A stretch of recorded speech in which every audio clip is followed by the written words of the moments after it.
ബിജെപിയുടെ നേതൃയോഗം ഇന്ന് കൊച്ചിയിൽ ചേരും. കേന്ദ്രമന്ത്രി അമിത്ഷാ, ഒപ്പം തന്നെ കേരള പ്രഭാരി പ്രകാശ് ജാവദേക്കർ എന്നിവർ യോഗത്തിൽ പങ്കെടുക്കുന്നുണ്ട്. ഏറ്റവും പ്രധാനമായും തൃശ്ശൂരിലെ വോട്ടുകൊള്ള, ഒപ്പം തന്നെ കന്യാസ്ത്രീകളുമായി ബന്ധപ്പെട്ട് കേരളത്തിൽ നേരിട്ട വലിയ തിരിച്ചടി, ഇതൊക്കെയാവും ചർച്ചയാവുക എന്നാണ് ഇപ്പോൾ നമുക്ക് മനസ്സിലാക്കാൻ കഴിയുക. ഒപ്പം കേന്ദ്രമന്ത്രി സുരേഷ് ഗോപിയുടെ അവക്കുമായ പ്രതികരണങ്ങളും ചർച്ചയാകാൻ സാധ്യതയുണ്ട്. വിവരങ്ങളുമായി ഇപ്പോൾ അർച്ചന എന്നോടൊപ്പം ചേരുന്നു കൊച്ചിയിൽ നിന്ന്. നോക്കാം എന്തൊക്കെയാണ് പ്രധാനപ്പെട്ട വിവരങ്ങളെന്ന്. അർച്ചന, ഇന്നിപ്പോൾ ബിജെപിയുടെ നേതൃയോഗം കൊച്ചിയിൽ ചേർന്നു. അമിത്ഷാ പങ്കെടുക്കുന്നു എന്നതാണ് അതിൻ്റെ ഏറ്റവും പ്രധാനപ്പെട്ട കാര്യമെന്ന് പറയുന്നത്. ഇതിൽ പ്രധാനമായും ഏതൊക്കെ വിഷയങ്ങൾ ചർച്ചയാകാനുള്ള സാധ്യതയുണ്ട്?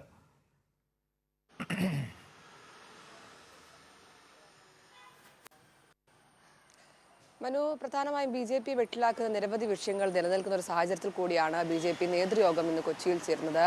രാവിലെ 10 മണിയോടുകൂടിയാണ് അമിത്ഷാ, ഒപ്പം പ്രകാശ് ജാവദേക്കർ ഉൾപ്പെടെ പങ്കെടുക്കുന്ന നേതൃയോഗം ചേർന്നത്. പ്രധാനമായും ബി.ജെ.പിയെ വെട്ടിലാക്കിയ ഈ തൃശ്ശൂർ വോട്ട് ക്രമക്കേട് തന്നെയായിരിക്കും പ്രധാന ചർച്ചയാവുക.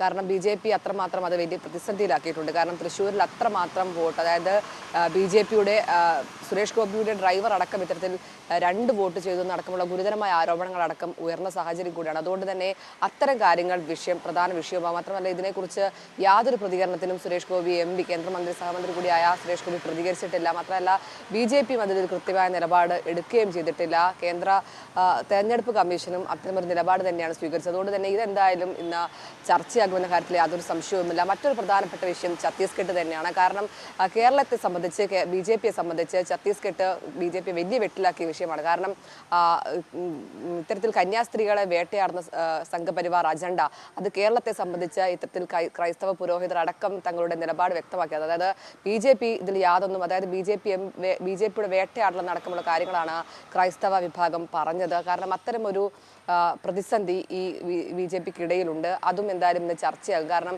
ഈ ഛത്തീസ്ഗഡിൽ ഇത്തരത്തിൽ കന്യാസ്ത്രീകൾ അറസ്റ്റിലായ ശേഷം യാതൊരു പ്രതികരണത്തിനും സുരേഷ് ഗോപി MPയോ അല്ലെങ്കിൽ മറ്റ് കേന്ദ്രമന്ത്രിമാരോ ഒന്നും തന്നെ പ്രതികരിച്ചില്ല എന്ന് മാത്രമല്ല, അതിൽ യാതൊരു ഇടപെടലും നടത്തിയിട്ടില്ല എന്നതാണ് ഏറ്റവും പ്രധാനപ്പെട്ടത്. FIR റദ്ദാക്കാൻ പോലും ഇതുവരെ എന്തെങ്കിലും ഇടപെടൽ കേന്ദ്രമന്ത്രിമാർ ഇവിടെ നിന്നും നടത്തിയിട്ടില്ല. അതുകൊണ്ട് തന്നെ അവർക്കിടയിൽ വലിയ വിഭാഗീയത ഇതുമായി ബന്ധപ്പെട്ട് ശ്രദ്ധിച്ചിട്ടുണ്ട്. അതായത് ഇത്തരത്തിൽ തൃശ്ശൂരിലടക്കം സുരേഷ് ഗോപി ക്രൈസ്തവരുമായി ഇത്തരത്തിൽ അനുനയിപ്പിച്ചു പോകുന്ന ഒരു സാഹചര്യം ഉണ്ടായിരുന്നു. തെരഞ്ഞെടുപ്പ് അടുക്കുമ്പോൾ ഇവരുടെ ഇത്തരത്തിൽ പള്ളികളിലെത്തി അവരെ കയ്യിലാക്കുന്ന ഒരു സ്ഥിതി അത് തുടർന്നിരുന്ന ബി.ജെ.പി, എന്നാൽ ഈ ഛത്തീസ്ഗഡിലെ വിഷയം വന്നപ്പോൾ പൂർണ്ണമായും അവരെ കൈയൊഴുകുകയാണ് ചെയ്തത്. അതുകൊണ്ട് തന്നെ അത്തരമൊരു പ്രശ്നം ബി.ജെ.പിക്ക് അകത്ത് ഉണ്ട്. അത് വലിയ രീതിയിൽ പ്രശ്നങ്ങൾക്ക് വഴിവെച്ചിട്ടുണ്ട്. അതുകൊണ്ട് തന്നെ അതും പ്രധാനമായും ചർച്ചയാകും. മാത്രമല്ല, നിയമസഭയുമായി ബന്ധപ്പെട്ട് തെരഞ്ഞെടുപ്പ് വരാനിരിക്കുകയാണ്. അത്തരം വിഷയങ്ങൾ ചർച്ചയാകും. വലിയ രീതിയിലുള്ള പടലപ്പടക്കങ്ങളടക്കം ഈ പാർട്ടിക്ക് അകത്തുണ്ട്. അതടക്കം ചർച്ചയാകുമെന്ന് തന്നെയാണ് എന്തായാലും ഇന്ന് വിലയിരുത്തുന്നത്. എന്തായാലും 10 മണിക്ക് കൊച്ചിയിലെ സ്വകാര്യ ഹോട്ടലിലാണ് ഈ യോഗം നടക്കുന്നത്.